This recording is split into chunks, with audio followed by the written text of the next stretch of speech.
ಅವತರಿಸುವ ಕವಿತೆಗಾಗಿ ಇವರಲ್ಲಿ ವಿನಂತಿಸಿಕೊಳ್ತಾ ಇದ್ದೇವೆ.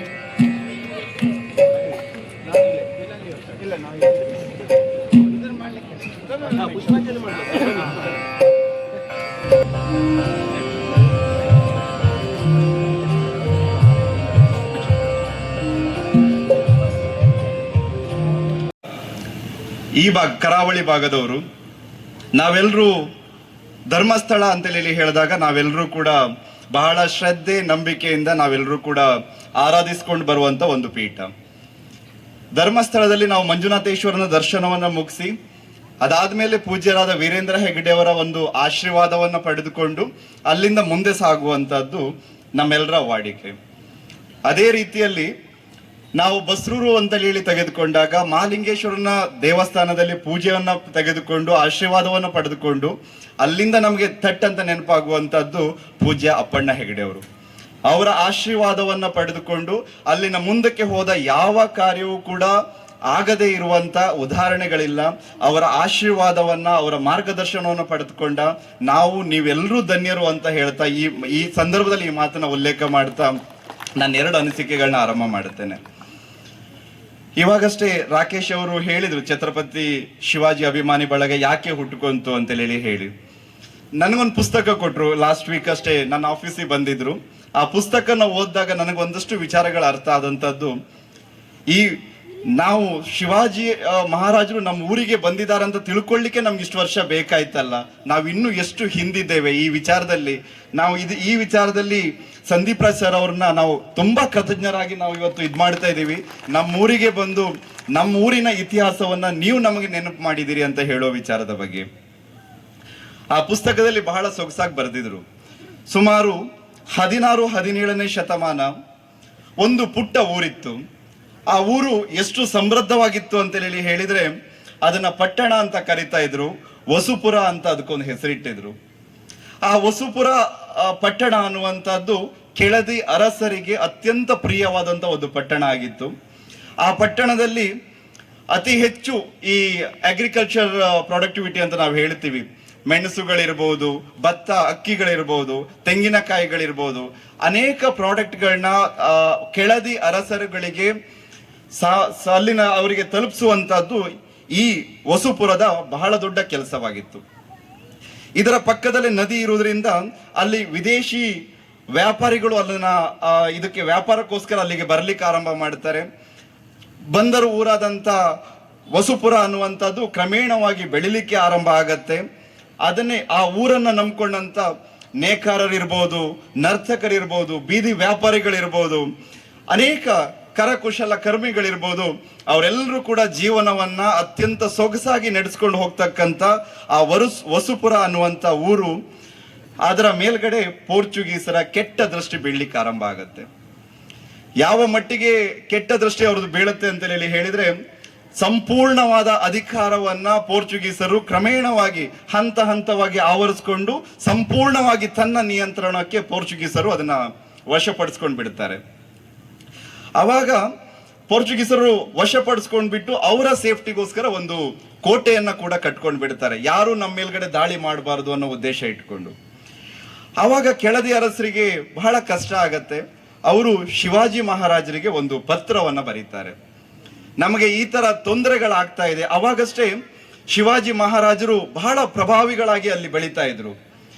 ಅವರಿಗೆ ಪತ್ರವನ್ನು ಬರೆದ ಕೂಡಲೇ ಶಿವಾಜಿ ಮಹಾರಾಜರು ಸುಮಾರು 2665ರಲ್ಲಿ ನಡೆದಂತ ಈ ಘಟನೆ, ಶಿವಾಜಿ ಮಹಾರಾಜರು ಸುಮಾರು 4000 ಜನ ಸೈನಿಕರು 85 ಹಡಗುಗಳನ್ನ ತೆಗೆದುಕೊಂಡು ಬಂದು ಅವರ ಮೇಲೆ ಆಕ್ರಮಣವನ್ನ ಮಾಡಿ ಅವರು ಫೆಬ್ರವರಿ 13ನೇ ತಾರೀಕು ಇದನ್ನ ಸ್ವತಂತ್ರ ದಿನ ಅಂತ ಹೇಳಿ ಮಾಡಿಸ್ಬಿಟ್ರು. ಅಲ್ಲಿಂದ ಅಲ್ಲಿಂದ ಇಲ್ಲಿ ತನಕನೂ ಕೂಡ ನಾವು ಅದನ್ನ ಬಸ್ರೂರು ಸ್ವಾತಂತ್ರ್ಯ ದಿನ ಅಂತ ಹೇಳಿ ಹೇಳ್ಕೊಂಡು ನಾವು ಅದನ್ನ ಆಚರಿಸ್ಕೊಂಡು ಇವತ್ತಿಗೆ ನಿಮ್ಮ ಮುಂದ್ಗಡೆ ಬರ್ತಾ ಇದ್ದೀವಿ. ಈ ಎಲ್ಲ ವಿಚಾರಗಳನ್ನ ನಮಗೆ ನೆನಪು ಮಾಡಿಕೊಟ್ಟಂತ ಸಂದೀಪ್ ಮಹಾರಾಜ್ ಸರ್ ಅವರಿಗೂ ನಿಮ್ಮೆಲ್ಲರ ಪರವಾಗಿ, ಊರಿನ ಪರವಾಗಿ ನಾನು ಕೃತಜ್ಞತೆಯನ್ನು ಅರ್ಪಿಸಲಿಕ್ಕೆ ನಾನು ಇಷ್ಟಪಡ್ತಾ ಇದ್ದೇನೆ. ಶಿವಾಜಿ ಮಹಾರಾಜರ ಪಾದಸ್ಪರ್ಶದ ಕಾರಣಕ್ಕೇನೋ ಗೊತ್ತಿಲ್ಲ, ಈ ಊರಿನಲ್ಲಿ ಮಾಡಿದಂತ ಪ್ರತಿಯೊಂದು ಉದ್ಯಮ ಇರ್ಬೋದು, ಈ ಊರಿನ ಜನ ಇರ್ಬೋದು, ತನ್ನದೇ ಆದಂತ ಒಂದು ಪ್ರೀತಿ ವಿಶ್ವಾಸದಲ್ಲಿರ್ಬೋದು, ನಂಬಿಕೆಯಲ್ಲಿರ್ಬೋದು, ತನ್ನದೇ ಆದಂತ ಒಂದಷ್ಟು ಆಕ್ಟಿವಿಟಿಗಳ ಮುಖಾಂತರ ಈ ಊರು ಇವತ್ತು ವಿಶ್ವದಲ್ಲೇ ಬಹಳ ಪ್ರಸಿದ್ಧಿಯನ್ನ ಪಡೀತಾ ಇದೆ. ಬಸ್ರೂರು ಇವತ್ತು ರಾಜ್ಯದಲ್ಲೇ ಗುರುತಿಸುವಂತ ಒಂದು ಊರಾಗಿ ಬೆಳೀತಾ ಇದೆ ಅನ್ನುವಂಥದ್ದು ನಮ್ಗೆಲ್ರಿಗೂ ಹೆಮ್ಮೆ ತರುವಂತ ಒಂದು ವಿಚಾರ. ಹಾಗೆ ನಾವು ಮುಂದಕ್ಕೆ ಹೋಗ್ಬೇಕು ಅಂತ ಹೇಳಿ ಅಂದಾಗ ನಾವೆಲ್ಲರೂ ಕೂಡ ಭಾರತೀಯರು, ಹಿಂದುತ್ವದ ಸಂಪ್ರದಾಯದಿಂದ ನಾವೆಲ್ಲರೂ ಕೂಡ ಬಂದವರು. ಒಂದಷ್ಟು ಯುವ ಜನತೆಗಳಲ್ಲಿ ನಮ್ಗೊಂದಷ್ಟು ಡೌಟ್ಗಳಿದೆ. ಯಾಕೆ ನಾನು ಹಿಂದುತ್ವಗಳನ್ನ ಒಪ್ಕೋಬೇಕು, ಈ ಹಿಂದುತ್ವ ನನಗೇನು ಕೊಟ್ಟಿದೆ ಅನ್ನುವಂಥದ್ದು ಒಂದಷ್ಟು ಕ್ವಶನ್ಗಳು ನಮ್ಮ ಮನಸ್ಸಲ್ಲಿ ಬರುವಂಥದ್ದು ಸಹಜ. ಇತ್ತೀಚೆಗಷ್ಟೇ ನಾನು ಒಂದಷ್ಟು ವಿಚಾರಗಳನ್ನ ಓದ್ತಾ ಇದ್ದೆ. ಈ ದೇಶ ನನಗೇನು ಕೊಟ್ಟಿದೆ ಅಥವಾ ಈ ಹಿಂದುತ್ವ ನನಗೇನು ಕೊಟ್ಟಿದೆ ಅಂತ ಅಂದಾಗ ನಾನು ಕಂಡುಕೊಂಡಂತ ಕೆಲವೊಂದು ವಿಚಾರಗಳು, ಯಾವ ಮಣ್ಣನ್ನ ತನ್ನ ಹೆತ್ತ ತಾಯಿ ಅನ್ಕೊಂಡು ಪ್ರೀತಿ ಮಾಡ್ತಾರೋ ಅಂತ ಒಂದು ಸಂಸ್ಕೃತಿಯನ್ನ ನಮ್ಗೆ ಏನಾದ್ರೂ ಹೇಳಿಕೊಟ್ಟದಿದ್ರೆ ಅದು ಸನಾತನ ಹಿಂದೂ ಧರ್ಮ ಮಾತ್ರ.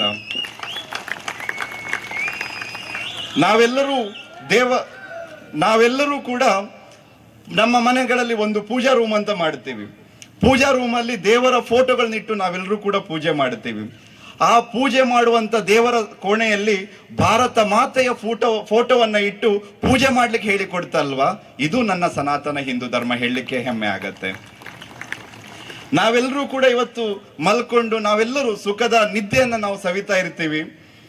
ದೂರದ ಹಿಮಾಲಯದ ಪರ್ವತದಲ್ಲಿ ಸುಮಾರು 4,000-5,000 ಎತ್ತರದ ಹಿಮಾಚಲವಾದಂತ ಪ್ರದೇಶ, ಅಂತ ಚಳಿ -14 -13 ಡಿಗ್ರಿ ಚಳಿಯಲ್ಲೂ ಕೂಡ ಸೈನಿಕರು ನಮಗೋಸ್ಕರ ಗನ್ನನ್ನ ಹಿಡಿದುಕೊಂಡು ಈ ದೇಶವನ್ನ ಕಾಯ್ತಾರಲ್ಲ, ಅಂತ ಸೈನಿಕರಿಗೆ ಇವತ್ತು ಗೌರವವನ್ನು ಸೂಚಿಸ್ಲಿಕ್ಕೆ, ಅವರನ್ನು ಕೂಡ ನಾವು ದೇವರ ರೂಪವನ್ನ ಕೊಡ್ಲಿಕ್ಕೆ ಹೇಳಿಕೊಡ್ತಲ್ವಾ, ಅದು ನಮ್ಮ ಈ ಸನಾತನ ಹಿಂದೂ ಧರ್ಮ ಅಂತ ಹೇಳಲಿಕ್ಕೆ ಬಹಳ ಹೆಮ್ಮೆ ಆಗತ್ತೆ. ಸೈನಿಕರು ಅಂತ ಹೇಳಿ ಅಂದಾಗ ನನ್ನನ್ನ ಬಹಳಷ್ಟು ಭಾವನಾತ್ಮಕವಾಗಿ ಕಾಡದಂತ ಒಂದು ಸಣ್ಣ ಕಥೆಯನ್ನ ನಿಮ್ಗೆ ಹೇಳಲಿಕ್ಕೆ ಇಷ್ಟಪಡ್ತೇನೆ. ಜಾನ್ ಪಿ ದಳವಿ ಅಂತ ಒಬ್ರು ಇಂಡಿಯನ್ ಆರ್ಮಿ ಕಂಡಂತ ಅತ್ಯುತ್ತಮ ಕಮಾಂಡರ್ ಆಗಿದ್ದವರು. ಅವರೊಂದು ಪುಸ್ತಕವನ್ನ ಬರೀತಾರೆ, ಹಿಮಾಲಯನ್ ಬ್ಲೆಂಡರ್ ಅಂತ ಅದ್ರ ಹೆಸರು. ರವಿ ಬೆಳಗೆರೆ ಅವರು ಅದನ್ನ ಕನ್ನಡಕ್ಕೆ ಅನುವಾದಿಸ್ತಾರೆ. ಜಾನ್ ಪಿ ದಳವಿ ಅವರು ಅದರಲ್ಲಿ ಒಂದು ಅದ್ಭುತ ಸೈನಿಕನ ಬಗ್ಗೆ ಬರೀತಾರೆ. ಅವರ ಹೆಸರು ಪ್ರತಾಪ್ ಸಿಂಗ್ ಸುಬೇದಾರ್ ಅಂತ ಹೇಳಿ. ಈ ಪ್ರತಾಪ್ ಸಿಂಗ್ ಸುಬೇದಾರ್ ಅವರು ಜಾನ್ ಪಿ ದಳವಿ ಅವರ ಕೆಳಗಡೆ ಕೆಲಸ ಮಾಡ್ಕೊಂಡಿದ್ದವರು. ಅವರ ಬೆಟಾಲಿಯನ್ ಅಲ್ಲಿ ಅವ್ರು ವರ್ಕ್ ಮಾಡ್ಕೊಂಡಿದ್ರು. ಒಮ್ಮೆ ಎಲ್ಲ ಇದನ್ನ ವಯೋಸಹಜವಾದ ನಿವೃತ್ತಿಯನ್ನು ಪಡೆದುಕೊಂಡು ಪ್ರತಾಪ್ ಸಿಂಗ್ ಅವರು ನಿವೃತ್ತಿಯನ್ನು ಹೊಂದ್ತಾರೆ. ಪಿಂಚಣಿಯನ್ನ ತರಲಿಕ್ಕೋಸ್ಕರ ದೂರದ ಮೀರತ್ ಅನ್ನುವಂತ ಒಂದು ಊರಿಗೆ ಹೋಗ್ಲಿಕ್ಕಿರತ್ತೆ. ಆ ಊರಿಗೆ ಹೋದಾಗ್ಲೂ ಕೂಡ ಜಾನ್ ಪಿ ದಳವಿ ಅವ್ರನ್ನ ಭೇಟಿಯಾಗಿ ನಾನು ಇನ್ನು ಮುಂದಕ್ಕೆ ನಾನು ಹೆಂಡತಿ ಮಕ್ಕಳ ಜೊತೆಗೆ ಒಂದಷ್ಟು ದಿನ ಕಾಲ ಕಳೀತೇನೆ ಅನ್ನುವಂತ ಮಾತನ್ನ ಹೇಳಿ ಅವರು ಸೈನ್ಯದಿಂದ ನಿರ್ಗಮಿಸಿರ್ತಾರೆ. ಅದಾಗಿ ಸುಮಾರು 1965 ಹೊತ್ತಿಗೆ ಏನಾಗತ್ತೆ, ಭಾರತ ಸರ್ಕಾರ ಯುದ್ಧವನ್ನ ಡಿಕ್ಲೇರ್ ಮಾಡತ್ತೆ. ನಮ್ಮ ಚೀನಾ ಬಾರ್ಡರ್ಗಳಲ್ಲಿ ಒಂದಷ್ಟು ಆಕ್ಟಿವಿಟೀಸ್ಗಳು ನಡೆದಾಗ ನೆಹರು ಗವರ್ಮೆಂಟ್ ಯುದ್ಧ ಡಿಕ್ಲೇರ್ ಮಾಡಿತು. ಜಾನ್ ಪಿ ದಳವಿ ಅವರು ಅದಕ್ಕೆ ಇನ್ಚಾರ್ಜ್ ಆಗಿ ಆ ಯುದ್ಧದ ಗಡಿ ಪ್ರದೇಶಕ್ಕೆ ಚೆಕ್ಕಿಂಗ್ ಅಂತ ಹೋಗ್ತಾ ಇರ್ತಾರೆ. ಅಲ್ಲಿ ಇದೇ ಪ್ರತಾಪ್ ಸಿಂಗ್ ಅವ್ರನ್ನ ಜಾನ್ ಪಿ ದಳವಿ ಅವರು ನೋಡ್ತಾರೆ. ದಳವಿ ಅವರಿಗೆ ಆಶ್ಚರ್ಯ ಆಗತ್ತೆ, ಇವಾಗಷ್ಟೇ ರಿಟೈರ್ಡ್ ಆಗಿ ತನ್ನ ಊರನ್ನು ಸೇರ್ಕೊಂಡಂತ ಒಬ್ಬ ಸೈನಿಕ ಮತ್ತೆ ಪುನಃ ಇಲ್ಲಿ ಹೇಗೆ ಬಂದಿದ್ದಾರೆ ಅಂತ ಅವ್ರಿಗೆ ಆಶ್ಚರ್ಯ ಆಗತ್ತೆ. ಅವರು ದಳವಿ ಅವ್ರನ್ನ ಜಾನ್ ಪಿ ದಳವಿ ಅವರು ಕೇಳ್ತಾರೆ ಪ್ರತಾಪ್ ಸಿಂಗ್ ಅವ್ರನ್ನ, ನೀವ್ ಯಾಕೆ ಇಲ್ಲಿ ಬಂದ್ರಿ, ನೀವ್ ಹೇಗ್ ಬಂದ್ರಿ ಅಂತ. ಅವ್ರು ಹೇಳ್ತಾರೆ, ನನ್ನದೇ ಆದಂತ ಬೆಟಾಲಿಯನ್ ಇವತ್ತು ಯುದ್ಧಕ್ಕೆ ಹೊರಟು ನಿಂತಿದೆ. ನನ್ನ ಬೆಟಾಲಿಯನ್ ನ ಯುದ್ಧಕ್ಕೆ ಕಳಿಸಿ ನನಗೆ ಮನೆಯಲ್ಲಿ ಇರ್ಲಿಕ್ಕೆ ಹೇಗೆ ಸಾಧ್ಯ, ನಿದ್ದೆ ಬರಲಿಲ್ಲ. ನಾನು ಸೀನಿಯರ್ ಜೊತೆ ಮಾತಾಡಿಕೊಂಡು ಪುನಃ ಪೋಸ್ಟಿಂಗ್ ನ ತಗೊಂಡು ಪುನಃ ಯುದ್ಧ ಭೂಮಿಗೆ ಬಂದೆ ಅಂತ ಮಾತನ್ನ ಹೇಳ್ತಾರೆ. ಅಲ್ಲಿಂದ ಜಾನ್ ಪಿ ದಳವಿಯವರು ಅವರಿಗೆ ಸೆಲ್ಯೂಟ್ ಮಾಡಿ ಮುಂದೆ ಹೋಗ್ತಾರೆ. ಒಂದಷ್ಟು ಸಮಯದ ನಂತರ ಜಾನ್ ಪಿ ದಳವಿಯವರು ಹಿಂದೆ ಬರುವಾಗ ಚೀನಿ ಸೈನಿಕರ ಗುಂಡಿಗೆ ಬಲಿಯಾಗಿ ಪ್ರತಾಪ್ ಸಿಂಗ್ ಅವರು ವೀರ ಮರಣವನ್ನ ಹೊಂದಿರ್ತಾರೆ. ಅಂತ ನೂರಾರು ವೀರ ಸೈನಿಕರಿಗೆ ಇವತ್ತು ನಾವು ದೇವರ ಸ್ಥಾನವನ್ನ ಕೊಟ್ವಲ್ವಾ, ಅದಕ್ಕೆ ಕಾರಣ ಆದಂಥದ್ದು ನನ್ನ ಹಿಂದೂ ಧರ್ಮ ಅಂತ ಹೇಳಲಿಕ್ಕೆ ಬಹಳ ಹೆಮ್ಮೆ ಆಗತ್ತೆ. ಅವರನ್ನ ಇವತ್ತು ನಾವು ದೇವರ ರೂಪದಲ್ಲಿ ಆರಾಧಿಸ್ತೀವಿ ಅಂತ ಹೇಳಲಿಕ್ಕೆ ಬಹಳ ಹೆಮ್ಮೆ ಆಗತ್ತೆ. ಇನ್ನು ನಾವು ಜೀವನದಲ್ಲಿ ಏನಾದ್ರೂ ಮಾಡಬೇಕು, ಏನಾದ್ರೂ ಸಾಧನೆ ಮಾಡಬೇಕು ಅಂತಂದಾಗ ನಮಗೆ ಧೈರ್ಯ ಬೇಕು. ಈ ಒಂದಷ್ಟು ಸಮಯದಲ್ಲಿ ಏನಾಯ್ತು, ನಾನು ಸುಮಾರು 2012ರಲ್ಲಿ ನನ್ನ ಉದ್ಯಮವನ್ನು ನಾನು ಆರಂಭ ಮಾಡಿದೆ. 2014-15 ಹೊತ್ತಿಗೆ ಬರುವಾಗ ಸುಮಾರು 1.5-2 ಕೋಟಿಗಳಷ್ಟು ನಷ್ಟವನ್ನು ಅನುಭವಿಸುವಂತ ಒಂದು ದಿನ ಬಂತು. ಆ ನಷ್ಟದ ದಿನಗಳನ್ನ ನಾನು ಅನುಭವಿಸ್ತಾ ನಾನು ಮುಂದಕ್ಕೆ ಹೋಗುವಾಗ ರಾತ್ರಿ ಮಲಗ್ತಾ ಇದ್ದೆ, ನಿದ್ದೆ ಬರ್ತಾ ಇರಲಿಲ್ಲ.